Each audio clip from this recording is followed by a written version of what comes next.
Assalamualaikum warahmatullahi wabarakatuh. Selamat pagi semuanya.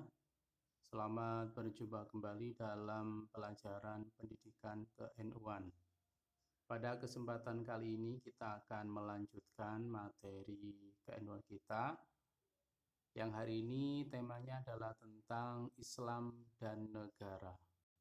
Namun sebelumnya, sebelum kita melanjutkan materi, mari kita awali pertemuan ini dengan membaca doa terlebih dahulu. Mudah-mudahan diberikan kelancaran, kemudahan, kemanfaatan, dan keberkahan ilmunya fid dunya hatal akhirah. Al-Fatihah. A'udzubillahi minasyaitonirrajim. Bismillahirrahmanirrahim. Alhamdulillahirabbil alamin arrahmanirrahim maliki yaumiddin.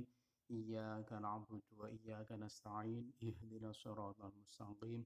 Shiratal ladzina an'amta 'alaihim ghairil maghdubi 'alaihim waladdallin. Bismillahirrahmanirrahim. Raditu billahi rabba wa bil islami dina wa bi Muhammadin nabiyya wa rasula.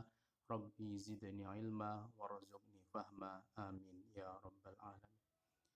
Baik, selanjutnya mari kita teruskan pembahasan kita kali ini, Islam dan negara.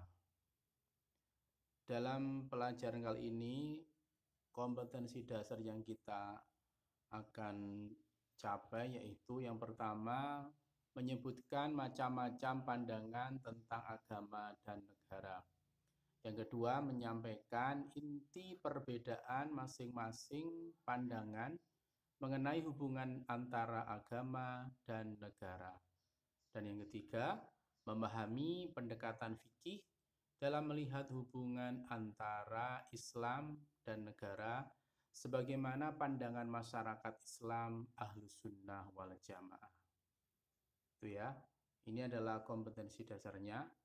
Pandangan tentang Islam dan negara.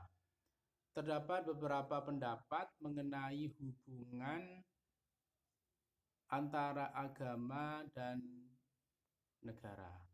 Setidaknya ada 3 pendapat yang perlu kita ketahui. Penjelasan mengenai 3 macam paham dimaksud dapat dilihat pada tabel di bawah ini. Coba diperhatikan. Yang pertama adalah Islam ideologis. Inti ajarannya adalah ingin mendirikan negara Islam baik secara langsung maupun tidak langsung. Ini adalah pemahaman yang pertama. Yang kedua adalah sekuler. Yang inti ajarannya adalah memisahkan agama dari politik. Jadi agama ada urusan sendiri, politik ada bidangnya tersendiri. Jadi tidak saling mendukung. Ini pemikiran paham yang kedua. Yang ketiga adalah pandangan fikih. Agama dan negara harus saling mengakui dan mengisi. Jadi bisa dipahami. Kalau ada pertanyaan, pandangan tentang Islam dan negara ada berapa? Ada 3.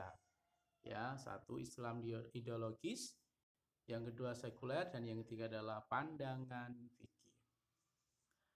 Lalu syariat dan fikih seperti apa pandangannya tentang negara? Pengertian syariat di Arab Saudi mengalami penyempitan karena syariat identik dengan hukum negara.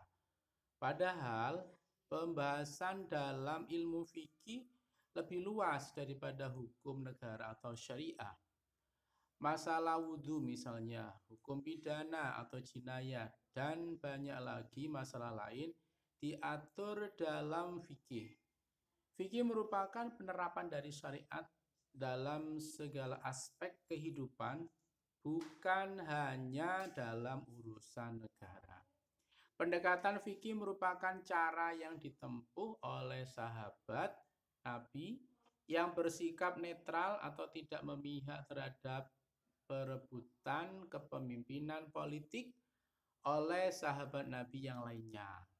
Mereka lebih berkeinginan mengembangkan Islam sebagai agama yang rahmatan lil alamin atau rahmat bagi seluruh alam.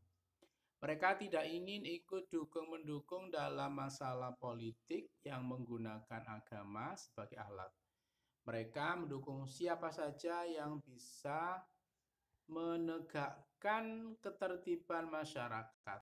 Selain itu, para sahabat tersebut juga berusaha melunakkan kehidupan politik agar tidak ditentukan berdasarkan hukum rimba, yaitu siapa yang kuat, dia yang menang. Jadi ini adalah pandangan syariat dan fikih terhadap negara, artinya syariat itu dan negara itu bisa saling mengisi. Menurut pendekatan fikih, bentuk negara dibicarakan oleh berbagai kelompok dalam masyarakat.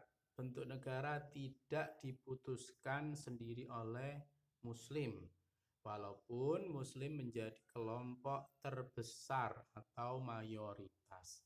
Apabila Islam bersifat ideologis, maka akan ada kewajiban agama untuk mendirikan negara Islam. Namun, tidak ada rukun iman dan rukun Islam yang menyuruh Islam atau Muslim mendirikan sebuah negara untuk menerapkan Islam. Ya, ini perlu diperhatikan ya. Jadi dalam rukun iman dan rukun Islam itu tidak ada perintah untuk setiap Muslim mendirikan negara Islam. Paradigma atau cara pandang fikih merupakan suatu pandangan yang melihat kehidupan berdasarkan pada prinsip-prinsip umum seperti toleransi, persamaan, keadilan, dan demokrasi atau syura. Pemikiran paradigma fikih mendasarkan pada prinsip-prinsip sebagai berikut. Yang pertama, mencari keseimbangan dalil teks Al-Quran dan hadis nakli dengan dalil-dalil akli atau dalil-dalil akal. Jadi antara dalil Quran dan dalil hadis itu diseimbangkan ya. Yang kedua, mencari keseimbangan antara pengetahuan yang berasal dari akal dengan pengetahuan yang berasal dari hati. Oleh karena itu, paradigma fikih membolehkan sufi dalam batas-batas syariat. Dan yang ketiga, tidak menghakimi seseorang muslim sebagai kafir walaupun dia belum memiliki tauhid yang murni. Ini ya, jadi perlu diperhatikan. Jadi ini adalah 3 prinsip fikih yang berhubungan dengan negara. Paradigma fikih memiliki prinsip-prinsip dalam proses pengambilan keputusan berkaitan dengan penerapan ajaran-ajaran Islam dalam suatu sistem kemasyarakatan, termasuk sistem politik tertentu.